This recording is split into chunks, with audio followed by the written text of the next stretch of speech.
Good morning, boys and girls. It's Mrs. Clarhart again. Good to see you on this Wednesday morning. You did a good job identifying the setting of Rosie's walk, and I look forward to hearing your walk today.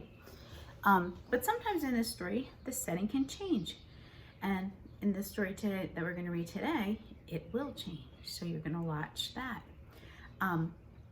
We're also going to recognize, or you're also going to recognize the author. As soon as I hold it up, and you see the picture, you probably know right away. Who is it? If you said Eric Carle, you are correct. So this is Eric Carle's Roosters Off to See the World. And if you listen to the title, you can probably predict that it's going to change the setting, because if he's off to see the world, he's not going to stay in the same place. But where will it begin? Think about that. What clues told you it was Eric Carle? Did you recognize that sun? Did you recognize the picture and his illustration technique? And if you look at the top, there's his signature. So today, as you listen, you're going to think about the setting, which will change, but you're also going to notice how the book works, because as you start to read it, you're going to see the choices he took to structure this text, and it's going to help you make predictions. So today I'm going to start. Today I'm going to read it. Eric Carle's Roosters Off to See the World.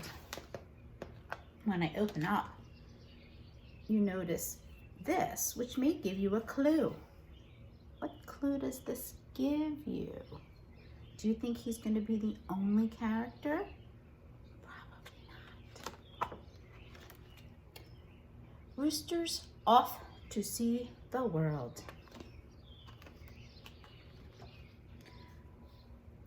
So you can see the pictures better. One fine morning, a rooster decided that he wanted to travel. So right then and there, he set out to see the world. He hadn't walked very far when he began to feel lonely. And there's that rooster that we see, the sun that we notice. And what do you see up there? Think about that, because that's important. Just then, he met two cats. The rooster said to them, "Come along with me to see the world." The cats liked the idea of a trip very much. "We would love to," they purred, and set off down the road with the rooster. Are you noticing something? I bet you are. I'm going to pause for a minute. Fiction or nonfiction? And why? Good.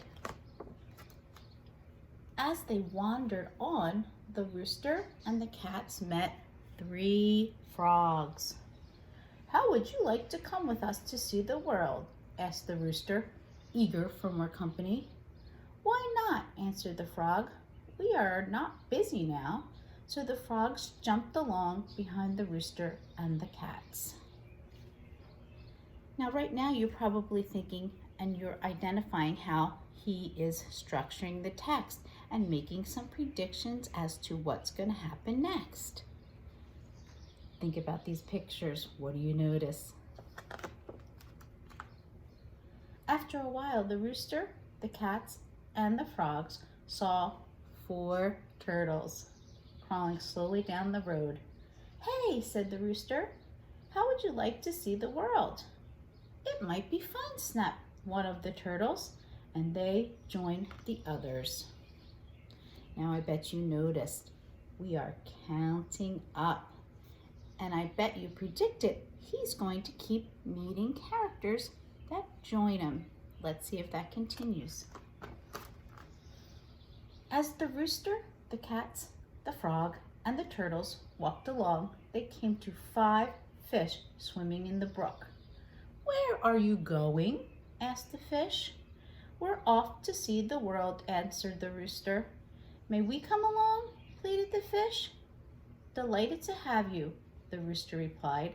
And so the fish came along to see the world. 1, 2, 3, 4, 5. We are counting up. Good. The sun went down. It began to get dark. The moon came over the horizon. "Where's our dinner?" asked the cats. "Where are we supposed to sleep?" asked the frogs. "We're cold," complained the turtle. Just then some fireflies flew overhead. "We're afraid," cried the fish. Now the rooster really had not made plans for the trip around the world. He had not remembered to think about food and shelter. He did not know how to answer his friends. So if you notice, we started out at the day and now it's the night. So sometimes time can pass in a book. Think about it. They don't have food, they don't have shelter. What do you think they're gonna wanna do? Let's see if your prediction is correct. After a few minutes of silence, the fish suddenly decided that it might be best if they headed home. They wished the others a happy trip and swam away. Then the turtles began to think about their warm house. They turned and crawled back down the road without so much as a goodbye. Now we noticed that it was counting up. Is it counting up anymore? No, now it's counting down. What do you think's gonna happen? Let's see. The frogs weren't too happy with the trip anymore either. First one, and then the other, and finally the last one jumped away. They were polite enough, though, to wish the rooster a good evening as they disappeared into the night. The cats remembered an unfinished meal they had left behind. They kindly wished the rooster a happy journey, too, and they headed for home. Now the rooster was all alone. He hadn't seen anything of the world. He thought for a minute and then said to the moon, "To tell you the truth, I am not hungry. I am not only hungry and cold, but I am homesick as well." The moon didn't answer. It too disappeared. Now he's hungry, tired, lonely. Where do you think he's gonna go? Let's see. The rooster knew what he had to do. He turned around and went back home again. He enjoyed a good meal of grain and then sat on his very own perch. After a while, he went to sleep and had a wonderful, happy dream, all about his trip around the world. And what do you notice about the setting? It started at the farm, and now he's back at the farm. And perhaps you learned a lesson. Do you think so? Good job.